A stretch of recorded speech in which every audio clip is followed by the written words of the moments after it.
So if you're building new residential units, you would have a third party come in, test those units to see if they're energy efficient according to the IRS standards.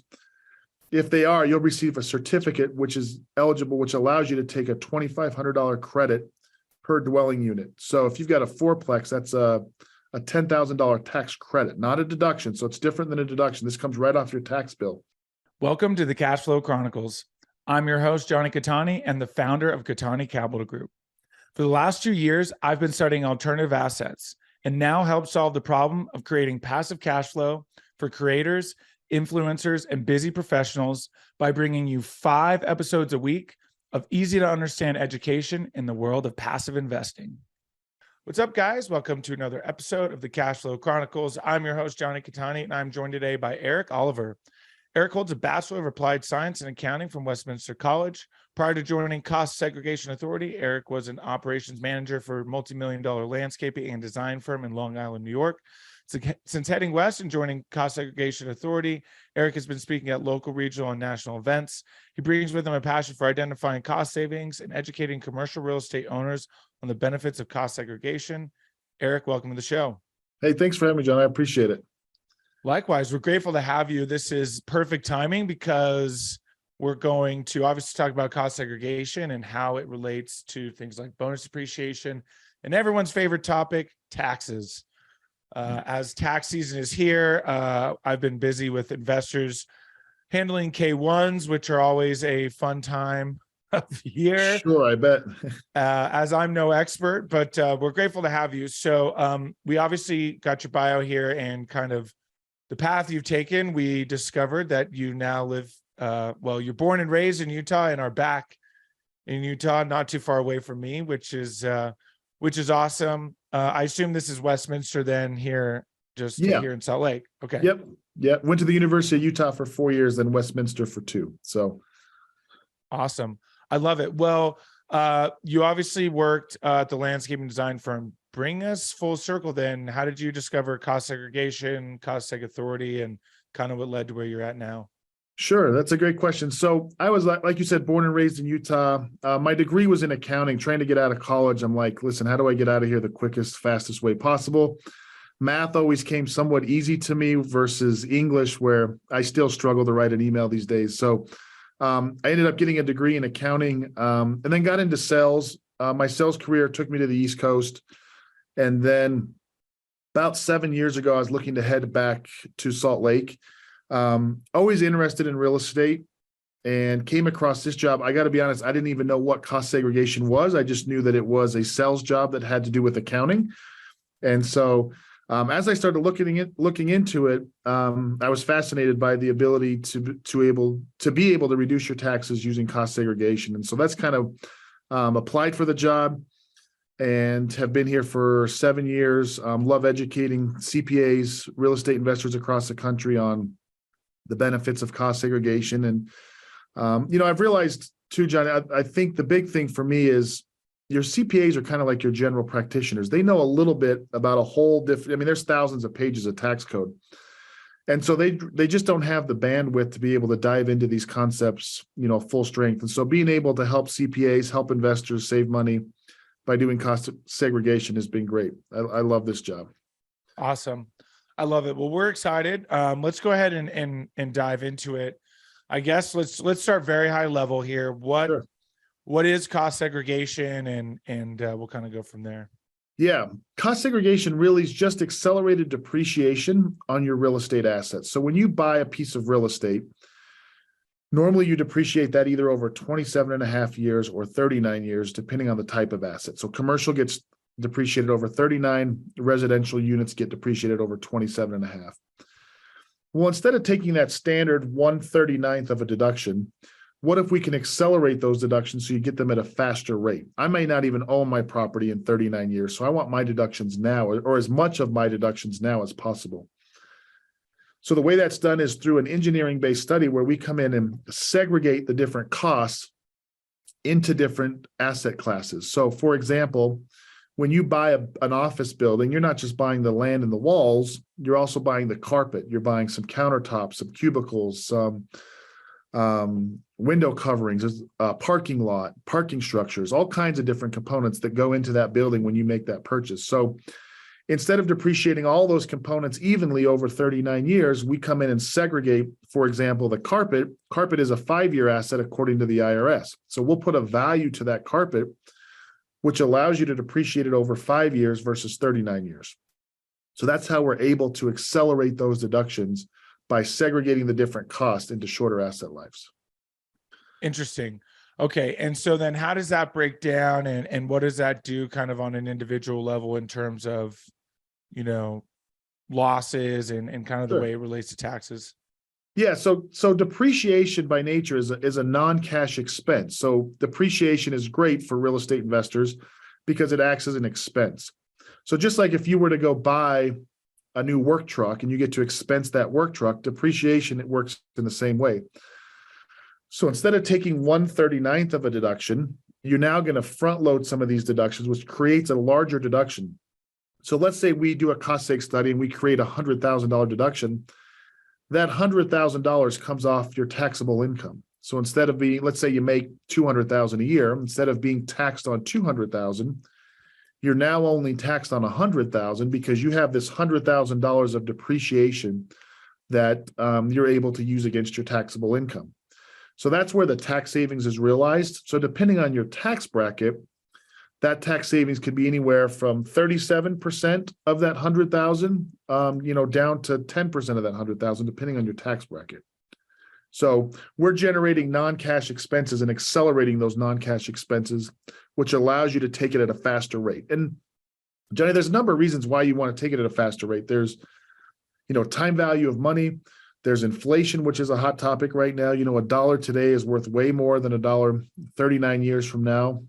So give me my deductions now versus letting the IRS hold on to these.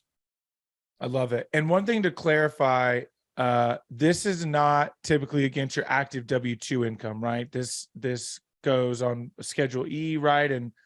And typically will go against, if you're a limited investor, then it goes against any kind of passive income, right? So kind of touch on that part. Yeah, so the deductions we create typically are considered passive deductions.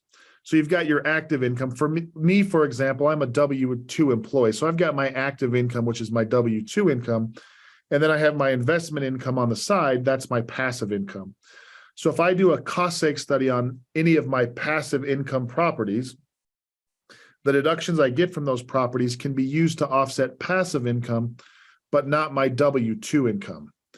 And so that applies to the majority of us, with the exception of those who qualify as a real estate professional for tax purposes. So if you yourself or your spouse, and you file a joint tax return, meet the qualifications of what they call real estate professional status, then you're able to take these deductions against active income.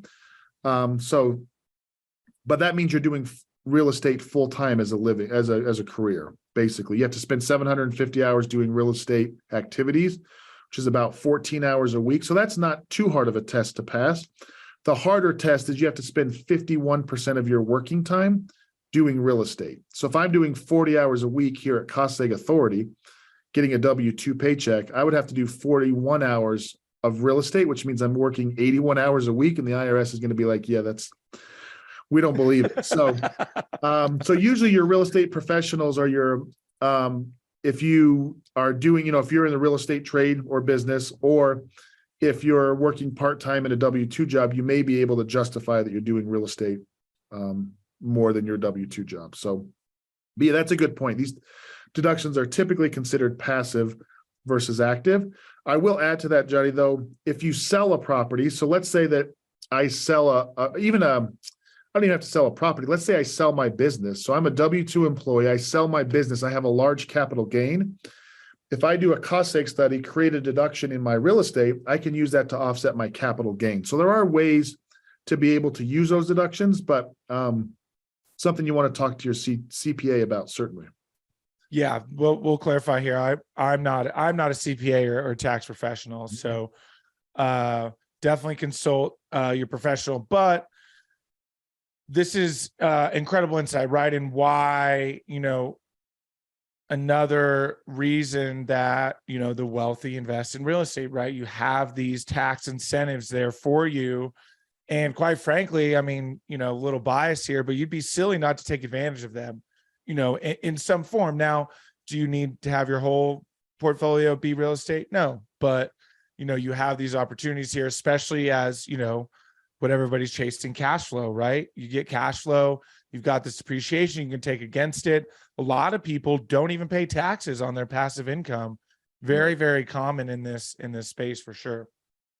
Yeah, with some of the provisions right now, if you own real estate, and that's a good point that you brought up, the government really, there's about 10 pages in the tax code that tell us what we have to pay tax on.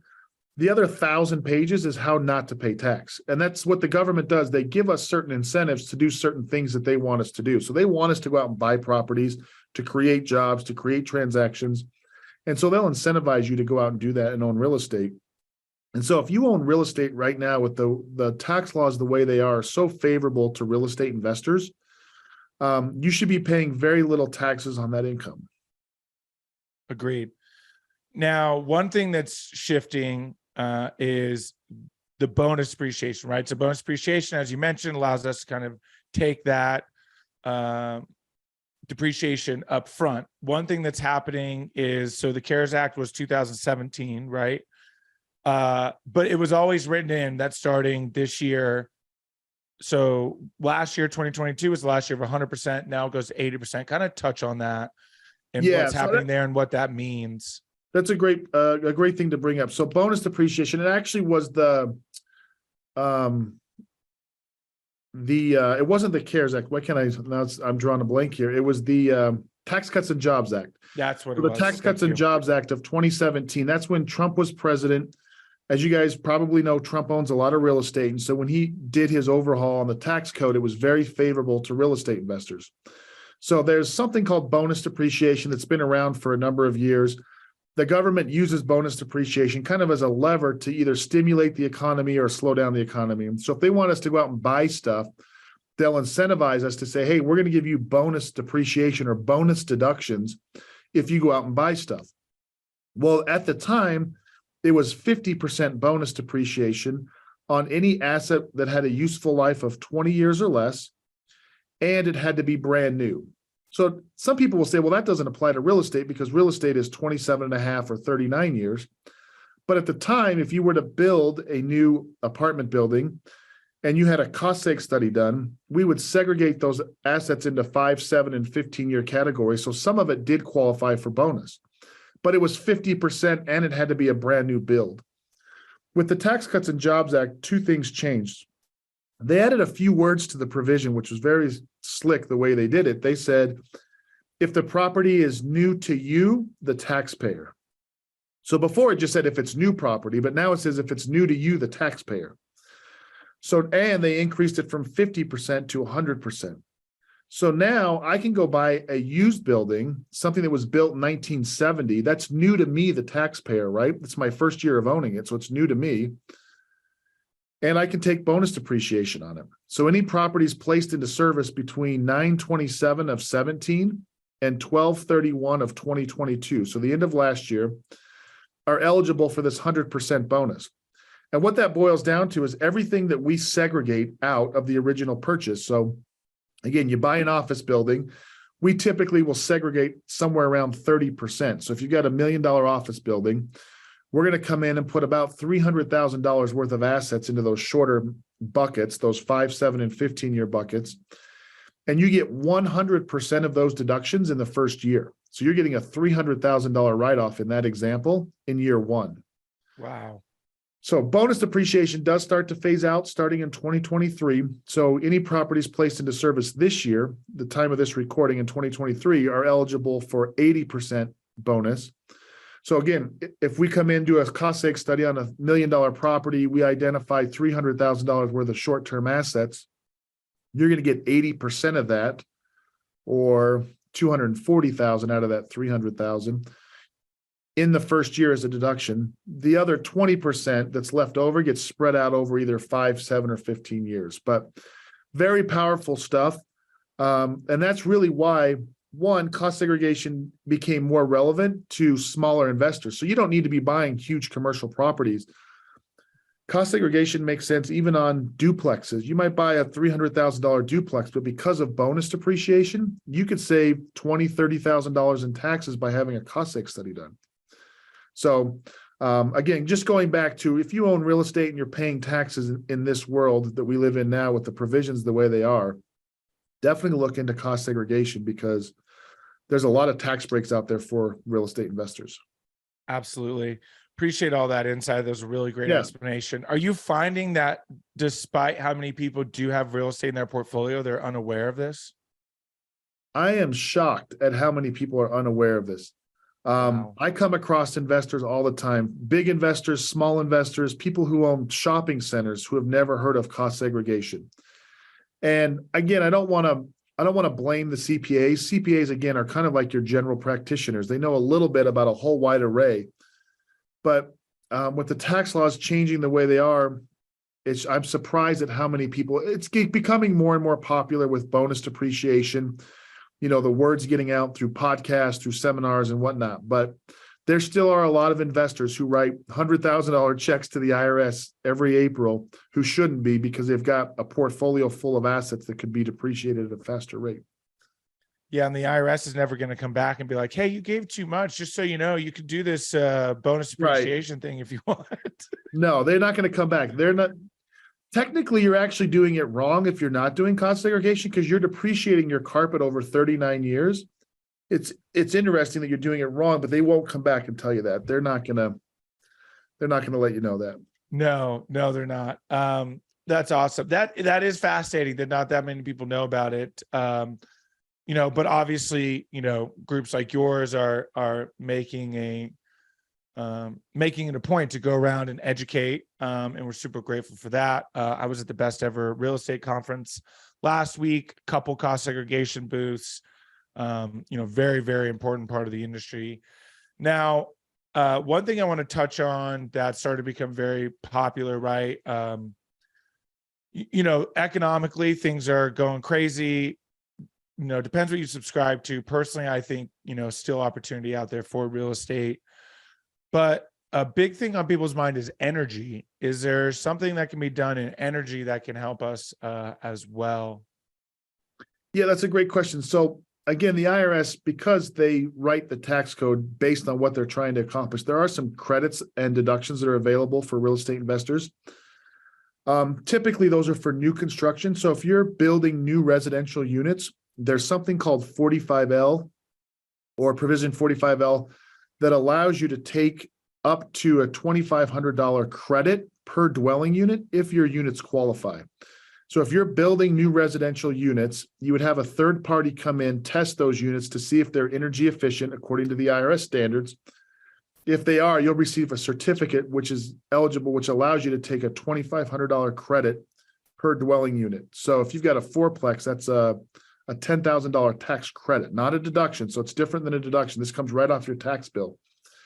And that could be, it goes from 2,500 up to 5,000, depending on how energy efficient is. You may qualify for the 5,000 threshold. So something to be aware of there if you're building or constructing new residential units. And then there's also a program that's similar for commercial units called 179D.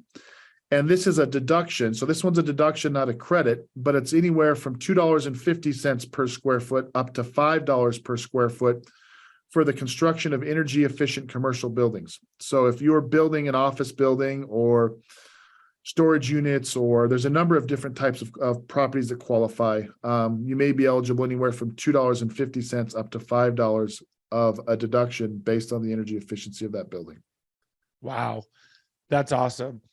And I should add, John, that those are two of the most underutilized deductions and credits in our space. I can't tell you how many times we worked with home builders who build hundreds of homes every year, never heard of the 45L. And so we're able to go back through the amendment window and recapture the credits for the last 3 years, but something very much underutilized in our industry.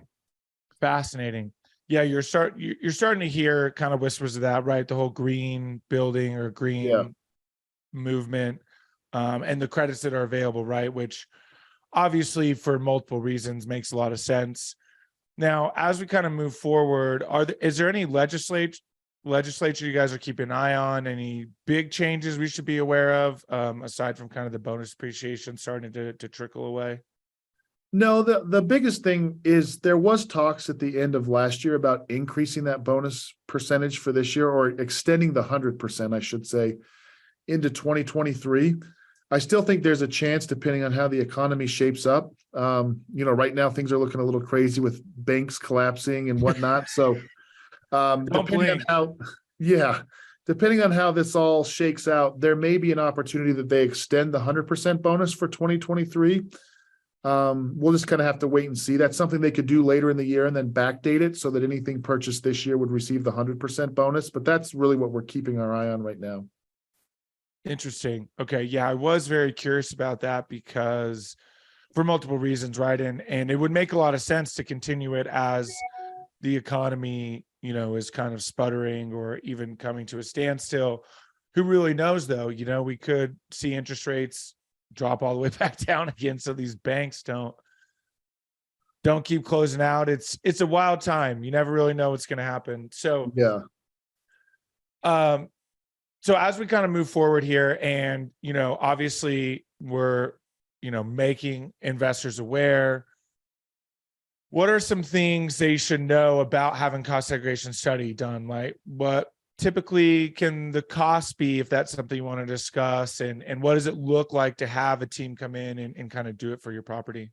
Sure. So the first thing you want to do is always have an initial benefit analysis done. So most cost seg companies out there will run you some numbers ahead of time. We don't want to engage you if you're not going to save significant tax dollars. So we'll run some initial numbers, give you an idea of what the expected tax savings would be, as well as what the fee would be. Regarding the fee, these studies range anywhere from $3,000 for small single-family rentals up to $50,000 to $100,000 for large ski resorts that have multiple lodges and buildings. And so I know that's a wide range. Typically, your average study is somewhere around 5,000 or 6,000, but you're going to get at least a 10x return on that investment in terms of tax savings, if not more with bonus. I mean, we've seen 100x return on some projects. So wow. Get the analysis done, work with your CPA to determine if this is the right time to do the cost seg study. And then once you agree to do the cost seg study, the IRS does require us to do a site visit.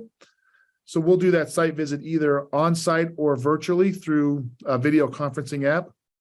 Once that site visit's completed, it's usually about 3 weeks after that you'll receive your final report. That report you'll give to your CPA. They upload it in their tax software, and that's how the tax gains the tax deductions are realized on your end. Interesting. And although you guys are located here in Utah, you'll go all over the country. That's correct. Yeah, we do studies in all 50 states. Love projects in Hawaii.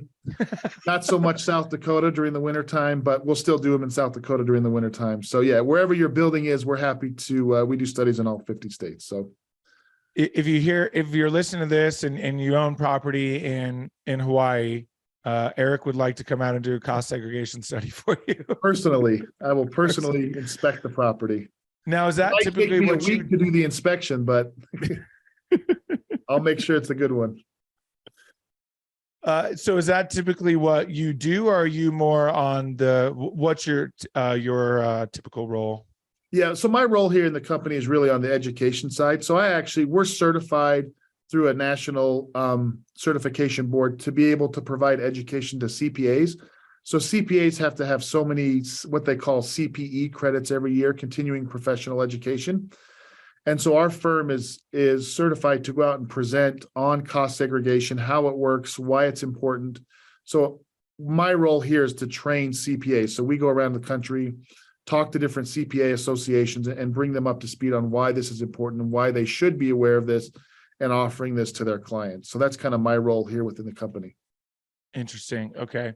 And for the listeners who are typically on the LP side, limited partners, passive investors, you'll get a K1, and your K1 should have all the right. Like if the operator and sponsor did it, it should be taken care of on your K1, and then you just give that to your CPA.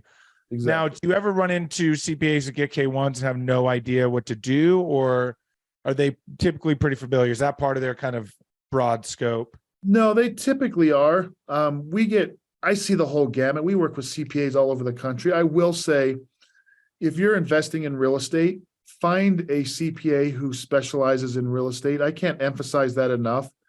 There's a huge difference between what we call a tax preparer, somebody who just takes your documents, inputs it into their software, it spits out a number, and you write a check to the IRS and call it good. That's a tax preparer. That's very different than paying somebody to be a tax strategist. And a tax strategist will sit down with you multiple times throughout the year and say, hey, what are you buying? What are you spending your money on? How much income do you have this year? What properties are you investing in? And then they'll come up with a strategy to help lower your tax liability. A tax strategist is significantly more expensive to employ than a tax preparer, but your tax savings is going to be tenfold on a tax strategist. So I always just encourage people to find somebody who's going to sit down and strategize, not just somebody who's going to prepare your taxes. You get what you pay for when it comes to CPAs. I'm a true believer in that. And so, sit down with somebody. They're going to be a little bit more expensive, but if they can strategize with you on how to structure your entities to make sure you're maximizing your tax savings. It's one thing to play offense and make all this money, but if you're not playing defense on the tax side, if you score, I played sports growing up, and so I always use sports analogies, but I don't care if our offense scores 120 points in a basketball game. If our defense is giving up 121, we lost the game, right? Yep. So you guys work hard to generate these value add properties and create these cash flows for your clients. But if they're turning around and paying all that back in taxes, it's a wash. It was all for nothing, right? So you got to play offense, you got to play defense, and having a good tax strategist on your team is an important part of playing that defensive side. I love that. Wow, I love that. Such great insight. I really appreciate that. So true. I know so many people want to try to save, and I preach this as well. I say, if you, like you said, kind of the 10X thing, if you spend $2,000 on a tax strategist who then saves you, even 2,500, right, you still netted $500, right? So exactly. That's material, and that's what they can do. And, obviously it could potentially be even more than that, that you're missing out on. And like we said in the beginning with the IRS, if you pay too much, they're not going to come back and be like, oh, hey, look, you missed all these deductions that you could have taken. Right. They're going to take your money, and that's it. So, right. Exactly. No, you hit it on the head. It's awesome. I love it. Well, I appreciate all this insight, Erik. It's been absolutely awesome. I know the listeners have as well. It's that time, right? So hopefully we're ahead of it, and people haven't done their taxes. Typically in this industry, you see a lot of extensions. I know I file extensions. That's typically what I tell my investors, to just be prepared to file an extension. So we're still out ahead of it. But as we wind down here, we'll go ahead and jump to the final five. First question, best advice you've gotten from a mentor? Actually, it's going to be a replay on what I just said, which is this is something I had to learn the hard way, unfortunately.